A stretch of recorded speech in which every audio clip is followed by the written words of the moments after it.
बोले अग्रसेन जी महाराज की, बोले अग्रसेन जी महाराज की। आज के समारोह के मुख्य अतिथि माननीय आचार्य देवव्रत जी, ऑनरेबल गवर्नर ऑफ गुजरात, मंच पर आसीन अखिल भारतीय अग्रवाल संगठन के राष्ट्रीय अध्यक्ष एवं आज के समारोह अध्यक्ष डॉक्टर सुशील गुप्ता जी, सम्मानित मंच, देश के कोने कोने से पधारे हुए मेरे समाज के अग्रणी बंधुओं, बहनों, युवा मित्रों, इस समान समारोह में मैं अखिल भारतीय अग्रवाल संगठन की ओर से आप सभी का हार्दिक अभिनंदन, हार्दिक स्वागत करता हूं। आचार्य देवव्रत जी के बारे में मैं क्या कहूं।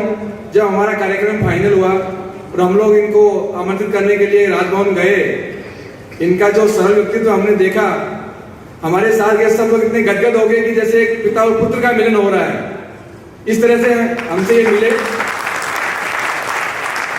और हम लोग 45 मिनट्स हम लोगों को दिया।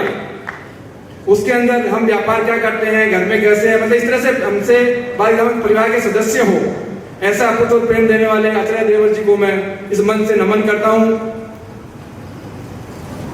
मैं आचार्य देवव्रत जी को कहना चाहूंगा कि हम महाराजा अग्रसेन जी की संतान है और इस पूरी मानव जाति को समाजवाद का संदेश जिस समाज से निकला, उस समाज के कुल प्रवर्तक महाराजा अग्रसेन जी ने दिया। उन्होंने समाजवाद और समानता का संदेश जो पूरी दुनिया को दिया, उसका पूरी दुनिया के इतिहास में मिसाल मिलना बहुत मुश्किल है। उन्होंने अपने अग्रवाल गणराज्य में रहने वाले करीब 1 लाख परिवार रहते थे। वहां पे अग्रवाल गणराज्य में कोई भी अगर नया परिवार रहने आता था तो उनकी प्रणाली ऐसी थी कि उसको हर परिवार 1 रुपया और 1 ईंट उसको देगा। उस 1 रुपये से वो अपनी आजीविका चलाए और ईंट से अपना घर बनाए। विश्व के इतिहास में ऐसा समाजवाद का उदाहरण दूसरा कहीं आपको देखने को नहीं मिलेगा। मैं माननीय राज्यपाल महोदय से अनुरोध करना चाहूंगा कि ऐसे महापुरुष का जीवन चरित्र गुजरात के स्कूलों के पाठ्यक्रम में शामिल करावे, ऐसी मैं उनसे विनती करता हूं, जिससे सभी समाज के लोग उनके आदर्शों से लाभान्वित हो और उन्हें एक प्रेरणा मिले कि महाराजा अग्रसेन जी ने एक समाजवाद का संदेश, एक राम राज्य की स्थापना उस समय में कैसे की थी। आज हमारे बीच में उपस्थित संख्या में करीब 150, 200, 300 लोग हैं, लेकिन राज्यपाल महोदय, ये 200 लोग नहीं है, ये हमारे देश के 5 करोड़ अग्रवालों के प्रतिनिधि है। हमने यहाँ बाहर के लोगों को नहीं बुलाया है। जो राष्ट्रीय कार्यकारिणी में हमारे देश के कोने कोने जो हमारे बंधु पधारे हैं, ये केवल वो ही वहां उपस्थित है। और ये आज हमारे 2 दिन मीटिंग चली, उसमें बहुत से निर्णय लिए गए और उसी के आधार पर अग्रवाल समाज की आने वाले समय में क्या कार्य करेगा, उसकी दिशा का निर्धारण किया।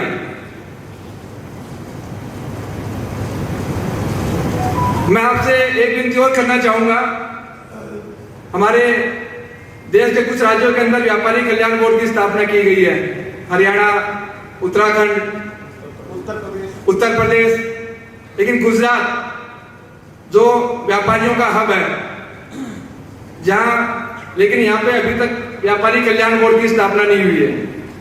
मैं आपसे चाहता हूं कि गुजरात सरकार से आप बात करके एक गुजरात के अंदर भी व्यापारी कल्याण बोर्ड की स्थापना करवाए,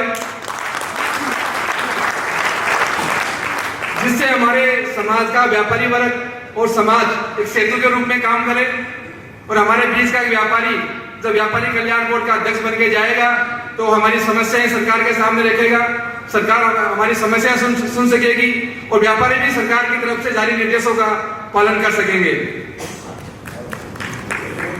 आप कार्यक्रम में पधारे, मैं आपका बहुत बहुत अभिनंदन करता हूं, आपको बहुत बहुत नमन करता हूं। उपस्थित सभी राष्ट्र से, सभी प्रदेशों से पधारे हुए प्रतिनिधियों का भी बहुत बहुत आभार व्यक्त करता हूं। आप लोग यहाँ पधारे, इस राष्ट्रीय कार्यकारिणी को ऐतिहासिक बनाया, इसलिए आप सभी का भी बहुत बहुत अभिनंदन। जय अग्रसेन, जय हिंद, भारत माता की, भारत माता की।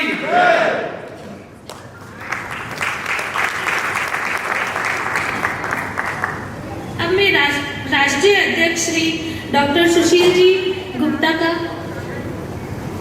गुप्ता से अनुरोध करूंगी 2 शब्द कहें।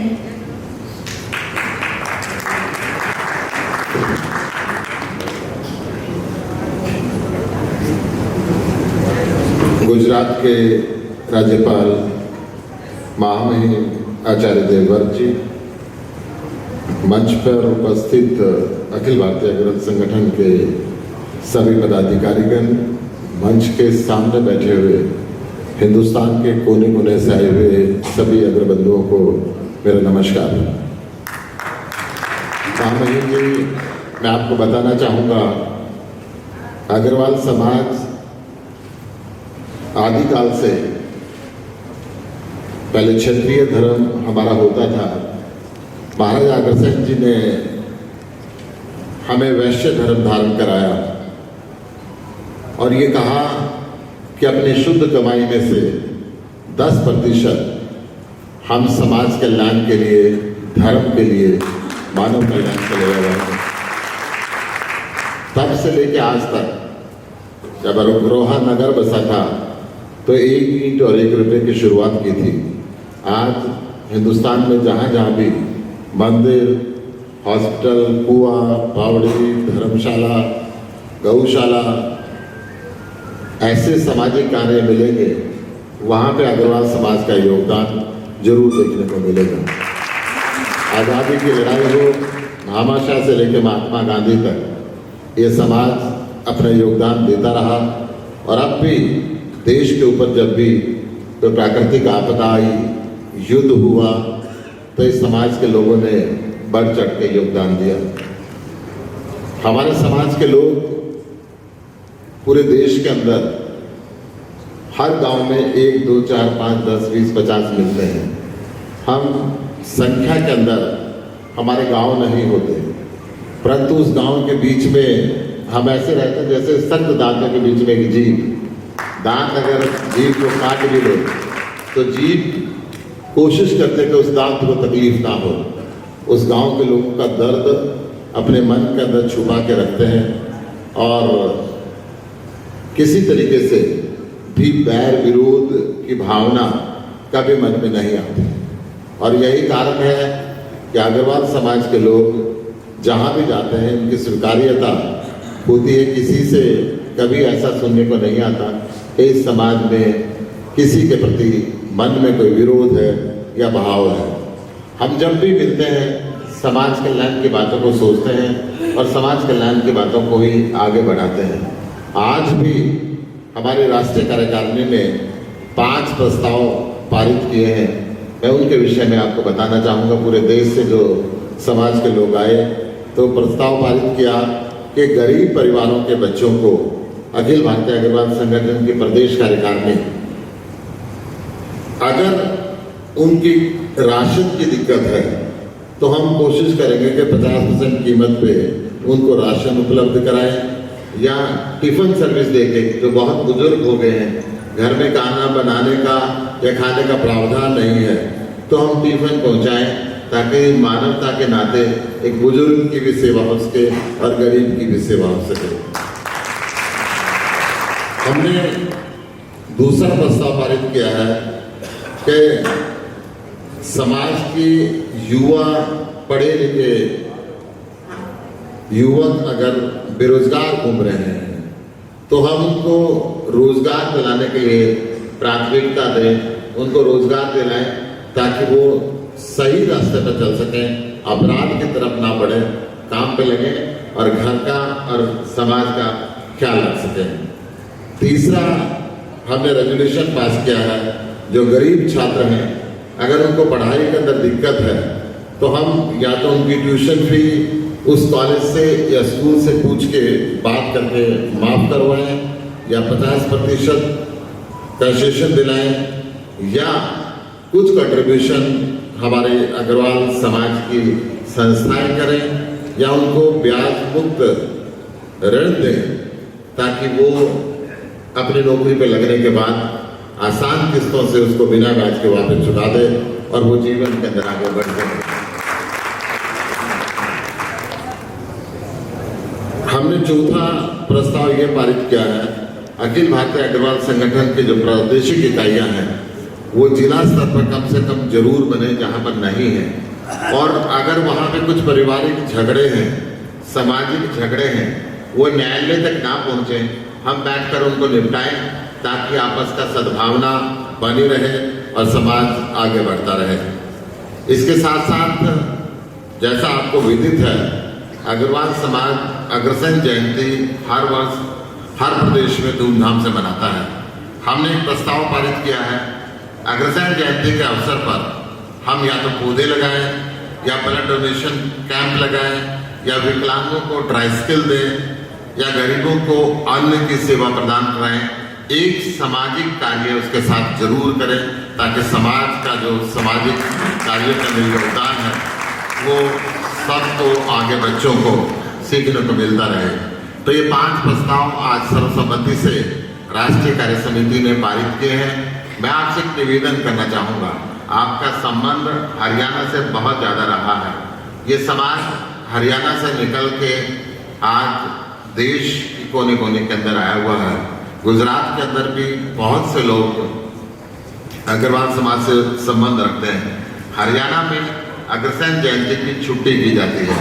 अगर यहाँ भी अग्रसेन जयंती की छुट्टी करें तो जो समाज सेवा का संकल्प है वो संदेश बाकी समाजों के अंदर भी मैं समझता हूँ बहुत होगा, परंतु और भी ज़्यादा जाएगा। आपका मैं अखिल भारतीय अग्रवाल संगठन की तरफ से तहे दिल से अभिनंदन करता हूँ, स्वागत करता हूँ और राज्य के प्रथम नागरिक होने के नाते मैं आपसे यह अनुरोध भी करूँगा कि इस समाज के लोगों को कभी आपके संरक्षण की जरूरत पड़े तो आप गुजरात में इनको पूरा संरक्षण दें। जय हिंद, जय भारत।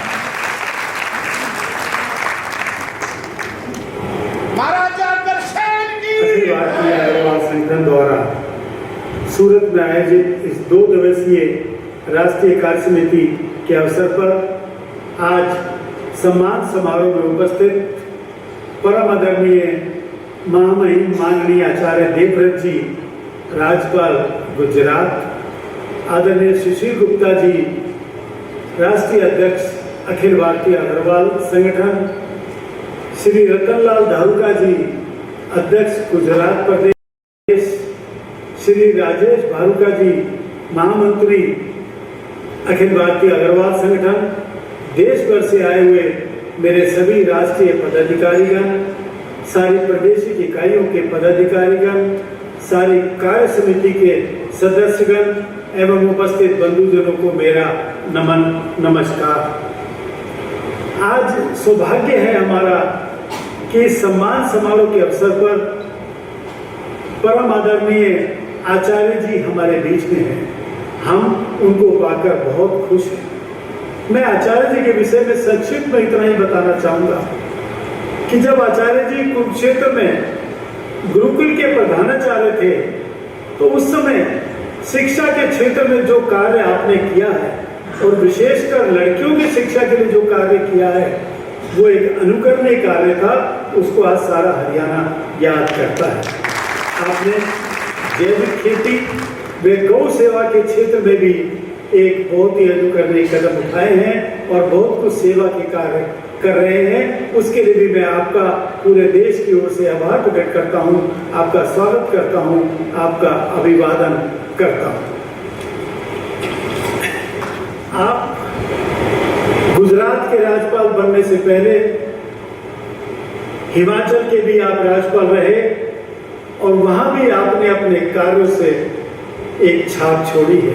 आज भी हिमाचल के लोग आपको याद करते हैं। मेरा भी सौभाग्य है कि परम श्रद्धेय स्वामी ज्ञानानंद जी के साथ मैंने भी आपके कई बार दर्शन किए हैं। ये सौभाग्य मुझे प्राप्त हुआ है। आज का निमंत्रण देने की भी जब बात आई तब भी परम श्रद्धेय स्वामी ज्ञानानंद जी और मैं हम लंदन में श्री कृष्ण जन्माष्टमी के समारोह के अवसर पर गए हुए थे। वहीं से आपसे जब स्वामी ज्ञानानंद जी ने एक कार्यक्रम की सूचना दी, आपसे बात की कि सूरत में एक अग्रवाल समाज का बहुत बड़ा विशाल कार्यक्रम